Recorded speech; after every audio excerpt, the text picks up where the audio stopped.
प्यारे बच्चों और दोस्तों, देखिए एक बार फिर से आप लोगों के सामने रीजनिंग की बहुत ही इंपॉर्टेंट और शानदार वीडियो लेकर के आया। ये हमारा पार्ट 64 है। इससे पहले पार्ट 63 बना चुका। डिस्क्रिप्शन बॉक्स में सभी की लिंक मिल जाएगी। अगर आप इसे सी railway, bank, UP police constable, CTET, BEd और भी बहुत सारे गवर्नमेंट जॉब की तैयारी करें, एंट्रेंस की तैयारी करें, तो ये वीडियो आप लोगों के लिए बहुत ही इंपॉर्टेंट होने वाली है। क्योंकि इस वीडियो में हम लोग इस टाइप के क्वेश्चन को सॉल्व करने वाले हैं जो कि इन्हीं क्वेश्चन में ये बार बार रिपीट करता है। तो बहुत सारे क्वेश्चन इस वीडियो में देखने को मिलेंगे, तो लास्ट तक बने रहिएगा। चलिए स्टार्ट करते हैं अपने पहले क्वेश्चन से। पहला क्वेश्चन नंबर एनोलॉजी का क्वेश्चन है। कह रहा है कि 123 से जैसे 216 बना हुआ है, वैसे 124 से यहाँ पे क्या बनेगा। तो 123 से 216 कैसे बन सकता है, आपको वही बस सोचना है पहले। क्या 123 से 216 आप कैसे बना सकते हैं। तो अगर दोस्तों ये लॉजिक ढूंढ लेते हैं तो बस वही लॉजिक यहाँ पर हम अप्लाई कर देंगे और हमारा आंसर आ जाएगा। देखिए 123 से 216 बनाने का तरीका है, तो देख लीजिए कितना घटाना है, कितना प्लस किया गया 123 में 216, तो इसको घटा दीजिए। घटाएंगे तो 3 आएगा, ये 11 हो जाएगा, 9 हो जाएगा, यानी 93। अगर हम 124 में दोस्तों 93 जोड़ दें, जैसे 93 इसमें भी प्लस किया गया 123 में, तो 216 आया है। तो वैसे 124 में 93 जोड़ दे तो 9 9 3 4 3 7 हो जाएगा दोस्तों, 9 2 11 हो जाएगा, 217 होगा, जो कि ऑप्शन में कहीं नहीं दिख रहा है। ऐसी ट्रिक नहीं लगेगी। तो चलिए, जब ना दिखे तो फिर कुछ और सोचिए, यही तो मेन काम है। देखिए यहाँ पर प्रैक्टिस करें दोस्तों, एग्ज़ाम में यही प्रैक्टिस आपकी काम आएगी। आपको दोबारा तिबारा नहीं करना पड़ेगा और एक ही बार में आप देखते ही आंसर ला देंगे। देखते ही आपको पता चल जाएगा कि इसमें कौन सी लॉजिक लगेगी। जैसे मान लीजिए 123 हमें 216 बनाना है। दूसरा तरीका ये है कि अगर मैं इनके अंकों को जोड़ दूँ, जैसे 1 + 2 + 3, ठीक, तो आपका कितना हो जाएगा, 3 2 5 1 6 हो जाएगा। 6 से 216 मैं कैसे बना सकता हूँ, तो आप कहेंगे कि 6 का क्यूब कर दीजिए, 216 आ जाएगा। ऐसे ही मैं 124 से भी करूँगा, यानी कि सभी अंकों को जोड़ दूंगा तो 4 3 7 हो जाएगा, और 7 का मैं क्यूब करूँगा तो आप जानते हैं कि 343 होता है, जो कि option 20 the right answer. Clear, समझ में आया। चलिए नेक्स्ट देखते हैं। अब यहाँ पर कह रहा है जिस तरीके से पुरुष का संबंध स्त्री से है, वैसे ही हाथी का संबंध किससे होगा। यानी यहाँ पर मेल फीमेल की बात हो रही है। जैसे पुरुष क्या है आप जानते हैं, यम है, मेल है, स्त्री क्या है, फीमेल है। तो इसी तरीके से आपको पता होना चाहिए कि हाथी फेल है, मेल है कि फीमेल है। कितने बच्चों को यही पता है कि हाथी फीमेल होती है। नहीं दोस्तों, हाथी मेल होता है। तो मेल हाथी का फीमेल क्या होगा, बस वही हमें यहाँ पे रख देना। क्योंकि पुरुष का जो है उल्टा स्त्री होता है, वैसे हाथी का उल्टा क्या हो जाएगा, तो क्या होगा। आप सोचेंगे कि अगर ये स्त्री होगा तो हत्था होगा, ऐसी कोई बात नहीं है, गलत हो जाएगा। इसका अपोजिट हथनी होता है। हथनी option 2 is the right answer. तो सारी चीज़ें दोस्तों हम लोग जानते हुए चलेंगे, एक एक की चीज़ें। चलिए यहाँ पर देखते हैं दोस्तों क्या कह रहा है। कह रहा है कि इस सीरीज़ में यहाँ पर कौन सी संख्या आएगी। अब इस सीरीज़ का हमें लॉजिक ढूंढना है कि किस पैटर्न में ये आगे बढ़ रही है, किस पैटर्न में आगे बढ़े। तो बहुत सारे क्वेश्चन इस टाइप का मैं कराया हूँ, और मैंने ये भी बताया कि अगर सिर्फ बढ़ते हुए क्रम में दिखे तो समझ जाइएगा कि एक ही सीरीज़ बनेगी। और अगर घट रही है, बढ़ रही है, जैसे 1 2 4 3 इस तरीके से हो रही है, फिर 5 2 इस तरीके से हो रही है, यानी घट रही है, बढ़ रही है, तो उसमें 2 सीरीज़ बनती है। लेकिन यहाँ पर आसानी मुझको दिख रही है, क्योंकि 111 से 114 है, 14 से फिर 20 है, 20 से 23 है, 29 है, यानी सिर्फ बढ़ रही है। एक ही सीरीज़ है, एक ही काम में हमारा निपट जाएगा। तो चलिए 111 से 114 बना हुआ है, यानी कि प्लस कितना हुआ है, 3। 114 से 120 बना हुआ है, प्लस 6। 120 से 123 बना है, प्लस 3। 123 से 129 बना है, तो आप कहेंगे प्लस 6। यानी एक बार प्लस 3 हो रहा है, एक बार प्लस 6 हो रहा है, एक बार प्लस 3 हो रहा है, एक बार प्लस 6 हो रहा है। तो इस अनुसार से अगर आप देखेंगे तो प्लस 3 होना चाहिए, यानी कि 132 आना चाहिए। ऑप्शन में कहीं नहीं दिख रहा है दोस्तों। ये लॉजिक काम नहीं करेगी, तो फिर क्या करेगी। देखिए अब दूसरा तरीका इसका ये है, क्या किया गया, जैसे 111 से 114 बना हुआ है, तो कैसे बना हुआ है। तो 111 के जो अंकों को, यानी 1 + 1 + 1 = 3 होता है, उस 3 को 111 में ऐड किया गया है, तो दोस्तों 114 आ गया। क्लियर। अब 114 से 120 कैसे बना है, तो फिर 114 के अंकों को 1 + 1 + 4 को, यानी 6 को 114 में ऐड किया गया है, तो 120 आ गया, जो कि आपका नेक्स्ट स्टेप है। अब 120 से 123 कैसे बना हुआ है, तो वही 1 + 2 + 0, यानी 120 का जो अंक है उन्हीं अंकों को जोड़ दिया गया है, तो आ गया 3, और 3 को हमने 120 में ऐड कर दिया है, तो आ गया 123। सेम प्रोसेस यही किया गया। 123 के अंकों को जोड़ करके, यानी 2 1 3 3 6 हो जाएगा, 6 को जोड़ेंगे तो 129 आ जाएगा। अब नेक्स्ट स्टेप में क्या होगा कि 129 के अंकों को, यानी 1 + 2 + 9 = होता है 12, 12 को 129 में जोड़ेंगे, 129 में तो हमारा अगला स्टेप आ जाएगा 9 × 11 4 141, यानी यहाँ पर हो जाएगा 141। Option B is the right answer. Clear. चलिए अगला देखते हैं। वेन डायग्राम का बड़ा प्यारा सा क्वेश्चन है, रंग बिरंगा, कैसे सॉल्व करेंगे। ठीक है, यहाँ पर आप जानते हैं कि जितने नाम रहते हैं उतने सर्किल को हम उठाते हैं और उन सर्किल में लॉजिक ढूंढते हैं कि किस तरीके से ये जुड़े हुए हैं, इनमें रिलेशन क्या है। जैसे मान लीजिए ये त्रिभुज है, ठीक, और ये आपका चतुर्भुज है और ये आपका एक वर्ग है, ठीक। तो कैसे इनमें रिलेशन निकालेंगे आप, कह रहा चीज त्रिभुज चतुर्भुज वर्ग। तो देखिए आपको इतना ही बस वेन डायग्राम में करना रहता है, उनमें रिलेशन निकाल करके उनको एक दूसरे से ऐड कर दिया जाता है और डायग्राम बना दिया जाता है। त्रिभुज ऐसी चीज़ है कि जो कि क्या होती है दोस्तों, चतुर्भुज और वर्ग से बिल्कुल भिन्न होती है। त्रिभुज क्या होती है, इन दोनों से अलग होती है, क्योंकि त्रिभुज 3 भुजाओं से बनी हुई आती है। बट ये जो वर्ग है वर्ग जो होता है वो भी एक चतुर्भुज होता है। वर्ग 4 भुजाओं से घिरी हुई आती है। वर्ग जिसकी सभी भुजाएं बराबर होती हैं उनको वर्ग कहते हैं। ऐसा चतुर्भुज जिनकी सारी भुजाएं बराबर होती है वर्ग होता है। तो जितने भी वर्ग होंगे वो क्या होंगे, सभी के सभी चतुर्भुज होंगे। जितने भी वर्ग होंगे सभी के सभी चतुर्भुज होंगे, लेकिन सभी के सभी चतुर्भुज वर्ग नहीं होंगे, यानी बाहर वाला जो हिस्सा है वो चतुर्भुज होगा। क्योंकि देखिए आयत है, आयत भी एक चतुर्भुज है, तो वो तो वर्ग होगा नहीं, तो इसीलिए वर्ग को अंदर रखेंगे, यानी अंदर वाला वर्ग होगा, बाहर वाला चतुर्भुज होगा, यानी कि सभी के सभी वर्ग चतुर्भुज होंगे। तो चतुर्भुज के अंदर वर्ग आ जाएगा, लेकिन त्रिभुज 3 भुजाओं से घिरी आकृति ये अलग हो जाएगा। तो इस टाइप का फिगर अगर ऑप्शन डी में देख रहे होंगे तो दिख रहा होगा, option D is the right answer. चलिए अगला देखते हैं। यहाँ पर दोस्तों सीरीज टाइप हम इसको पहले बनाएंगे और उस हिसाब से ही इसको सॉल्व करेंगे। क्यों, क्योंकि ऐसे ही सॉल्व होगा। जैसे 7 से बना हुआ है 16, 16 से बना 34, 34 से बना मिसिंग एंड उससे बना 142, उससे बना 286। अब बीच में ये 555 का क्या मैटर कर दिया दोस्तों, वो समझ में नहीं आ रहा है। चलिए सब समझ में आ जाएगा, कोई टेंशन लेने की जरूरत नहीं है। इस क्वेश्चन को हम 2 तरीके से सॉल्व कर सकते हैं, बट जो इजी है जिसमें आपको समझ में आएगा मैं वही सॉल्व करूँगा। कुछ ऐसा है कि जो ऊपर ऊपर उड़ जाएगा तो आपको समझ में नहीं आएगा। क्या करते हैं, ये 7 से 16 है, देखिए 7 से 16, 16 से 34, मैं सीरीज ही बना देता हूँ, अभी समझ में आ जाएगा। 142 और उसके बाद 286 है। 555 को छोड़िए, वो लास्ट में आपको समझा दूंगा कैसे आया है। देखिए 7 से 16 बना हुआ है तो आप कहेंगे कि 9 प्लस हुआ है, ठीक। उसके बाद 34 बना हुआ है तो आप कहेंगे कि इसमें क्या प्लस किया गया दोस्तों, 18 प्लस किया गया है, ठीक। और उसके बाद क्या किया गया समझ में नहीं आ रहा है। तो देखिए ऐसे जोड़िए, ऐसे सोचिए क्या किया गया है इसमें। 7 में अगर मैं 2 का गुणा करूँ, 7 दूना 14 हो जाएगा, 2 जोड़ दूँ, कोई दिक्कत। इसी तरीके से 16 में मैं 2 का गुणा कर दूँ और 2 जोड़ दूँ, 16 दूना 32 और 2 34 हो जाएगा। यानी 34 में अगर मैं 2 का गुणा करके और 2 जोड़ दूँ तो यहाँ पर 70 नहीं आ जाएगा। 34 दूना 68, 70, यानी 70 में मैं 2 का गुणा करके 2 जोड़ूँ तो 142 आना चाहिए। 7 दूना 14, 140 प्लस 142, यानी इसमें भी मैं 2 का गुणा करके 2 जोड़ दूँ तो देखिए 142 दूना 284 और प्लस 2 286, एकदम सही है। चलिए यहाँ पर हमने निकाल लिया 70, हमारा आंसर निकल गया, option B is the right answer. तो ये 555 का मैटर था। देखिए एग्जाम में बैठे रहेंगे तो टिक लगा के आगे बढ़ जाइएगा। 555 का मैटर ये है कि इन्हीं सभी संख्याओं को जोड़ा गया है। किसको, 7, 16, 34, 70, 142, 186 को जोड़ेंगे तो 555 आ जाएगा, यानी बाहर वाली जितनी संख्या उनको जोड़ने पर 555 आया था। दूसरी ट्रिक ये थी दोस्तों, मैं ऊपर ऊपर बता देता हूँ, करके देख लीजिएगा आप लोग। 34, 16, 7, 286, 142 को जोड़ करके इस 555 में से उसको हम घटा देंगे तो यहाँ पर आपकी वो संख्या इस लॉजिक से, इस ट्रिक से भी आ जाएगी। बट डायरेक्टली मैं निकालता तो थोड़ा आप कन्फ्यूज में पड़ जाते, हालांकि इजी तरीका ये भी था। क्लियर हो गया। चलिए नेक्स्ट देखते हैं। कोडिंग डिकोडिंग का क्वेश्चन है, कह रहे यदि किसी सांकेतिक भाषा में स्टेबलाइज को UVCDKNKUG लिखा जाता है तो क्रिकेट को उसी भाषा में क्या लिखा जाएगा, किसको लिखा जाता है। चलिए स्टेबलाइज को क्या लिख रहा है, UVCDKNKUG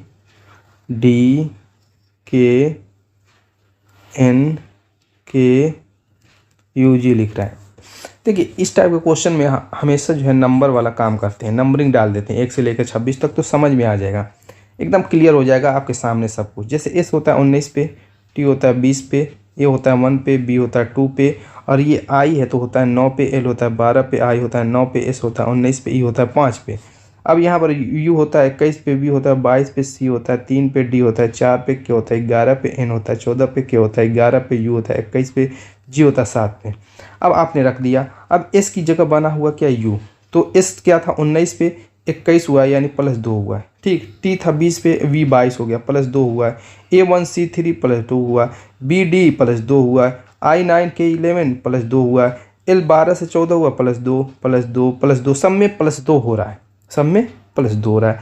तो बस यही ट्रिक हम लगाएंगे क्रिकेट में। क्रिकेट में क्या करेंगे दोस्तों, बस यही ट्रिक लगा देंगे। यानी c होता है 3, r होता है 18, 9, c3, k11, e5, t20। क्या करेंगे, लगा दीजिए। c है 3 है तो 5 हो जाएगा, 5 पे होता है e, मैं यहाँ पर लिख रहा हूँ 5 पे e। r होता है 18, 2 जोड़ेंगे 20, 20 पे होता है t। i9 2 जोड़ेंगे 11, k हो जाएगा। c3 2 जोड़ेंगे 5, e हो जाएगा। ऐसे उसके बाद k है 11 पे तो 2 जोड़ेंगे 13 हो जाएगा, m हो जाएगा। ऐसे e5 2 जोड़ेंगे 7 आपका हो जाएगा g। ऐसे t भी 2 जोड़ेंगे 22, 22 पे हो जाएगा v। अब देखिए ETK EM GV EM GV option B is the right answer. Clear. Next seating arrangement का क्वेश्चन है, बड़ा प्यारा सा क्वेश्चन है। क्या कह रहा है कि ABCDEFGH एक गोल मेज के चारों ओर केंद्र की ओर मुख करके बैठे हैं। कितने बंदे हैं, 1 2 3 4 5 6 7 8, 8 बंदे हैं। तो क्या करेंगे, हम इस तरीके से गोल मेज बनाएंगे और दोस्तों केंद्र दिखाएंगे इस तरीके से, और इन 8 को ऐसे बैठाएंगे। जैसे एक लाइन हमने खींची तो 2 बंदे हो गए, 2 लाइन खींची तो 4 बंदे हो गए, 3 लाइन खींची तो 6 बंदे हो गए, चौथी खींच दी तो 8 बंदे हो गए। अब ये 8 बंदे हो गए, आप लोगों को सामने दिख रहा होगा। तो इस तरीके से बैठे हैं, केंद्र की तरफ सबका मुख है, इस तरीके से सबका मुख केंद्र की तरफ है। तो इस बात पे ध्यान दीजिएगा, जब केंद्र की तरफ मुख रहेगा तो इसके दाएं बाएं को भी इसी लागे समझ लेते हैं। जब केंद्र की मुख रहेगा तो जिधर मैं बिंदी बना रहा हूँ वो उनका दायां हो जाएगा, और जिधर बिंदी नहीं है वो उनका बायां हो जाएगा। इससे क्या होगा कि कभी भी आपको ज़िंदगी में कन्फ्यूज़न नहीं होगी। इस टाइप के क्वेश्चन में दायां बायां इस तरीके से आप समझ जाएंगे। ठीक है, जिधर बिंदी है उधर दायां उनका, जिधर बिंदी नहीं है उनका बायां। चलिए आगे पढ़ते हैं। कह रहा है एच बी के बाएं से चौथा है। एच बी के बाएं से, बी को किसी को मान लेते हैं, बी को मान लीजिए यहाँ मान लेते हैं। तो जिधर बिंदी नहीं उधर बायां होगा, यानी इस साइड बायां होगा। तो कह रहा है कि एच जो है बी के बाएं से चौथा है, तो पहला दूसरा तीसरा चौथा यहाँ पे आएगा। चौथा कहाँ पे आएगा, यहाँ पे आएगा। तो एच को हम यहाँ पर रख देंगे। वही कह रहा है कि एच बी के बाएं से चौथा है। आगे कह रहा है तथा एफ के दाएं से दूसरा है, तथा एफ के दाएं से दूसरा है। यानी एच, यही एच की बात कर रहा है, एफ के दाएं से। यानी एफ को जब यहाँ पर रखेंगे तो दायां इसका इधर जाएगा, तो एफ के दाएं से दूसरा हो जाएगा, पहला और दूसरा। चलिए इतना समझ में आ गया, आगे पढ़ते हैं। आगे कह रहा है ए सी के बाएं से तीसरा है जो एफ का पड़ोसी नहीं है। आगे कह रहा है ए सी के बाएं से तीसरा है जो एफ का पड़ोसी नहीं है। यानी एफ का पड़ोसी सी को ना यहाँ रख सकते हैं ना यहाँ रख सकते हैं, क्योंकि कह रहा है कि सी एफ का पड़ोसी नहीं है। ए जो है सी के बाएं से तो तीसरा है, लेकिन सी जो है एफ का पड़ोसी नहीं, यानी सी को यहाँ दोनों जगह नहीं रख सकते, क्योंकि सी को कह रहा है एफ का पड़ोसी नहीं है। तो सी को हम यहाँ पर रखेंगे। तो देखते हैं इसका बायां कहाँ होगा, बायां इस साइड होगा। तो बाएं से कौन, तीसरा ए है, तो 1 2 3, यानी यहाँ पर ए आएगा। आएगा कि नहीं आएगा। अगर हम सी को यहाँ पर रखते तो इसका तीसरा एच वाली पोजीशन पे आता, तो एच को हटाना पड़ता तो गलत हो जाएगा। या फिर सी को यहाँ पर रखते तो एफ वाली पोजीशन पे तीसरा आ जाता, तो भी आपका गलत हो जाता। तो इसीलिए मैंने उस पोजीशन पे रखा कि इसके बाएं से तीसरा यहाँ पे आ जाए, ताकि किसी को हटाने की ज़रूरत ही ना पड़े, खुद ब खुद सेट हो जाए, वरना गलत हो जाता। इतना हो गया। चलिए आगे क्या कह रहा है, जी ए के बाएं से दूसरा है। जी जो कह रहा है ए के बाएं से, ए का बायां इधर है और दूसरी पोजीशन यहाँ पे है, तो जी को हम यहाँ पे रख देंगे। अब क्या कह रहा है, डी ई के दाएं से दूसरा है। डी जो है ई के दाएं से, अब ई यहाँ पर रखेंगे तभी इसका दायां इधर आएगा और डी की पोजीशन यहाँ पे आ जाएगी। अब पूछ क्या कर रहा है, तो बताओ एच के सामने कौन बैठा है। वो तो एकदम स्टार्टिंग में ही हमने निकाल लिया था कि एच के सामने बी बैठा है, और कौन बैठा है, option D is the right answer. ये तो बाकी चीज़ें हमने एक्स्ट्रा कर दी। चलिए नेक्स्ट क्वेश्चन देखते हैं। यहाँ पर दोस्तों क्वेश्चन है खुले पासे का, ओपन डाइस का। क्या कह रहा है कि निम्नलिखित खुले पासों को बंद करने पर कौन सा पासा बनेगा। इसकी बेस्ट ट्रिक मैं बता देता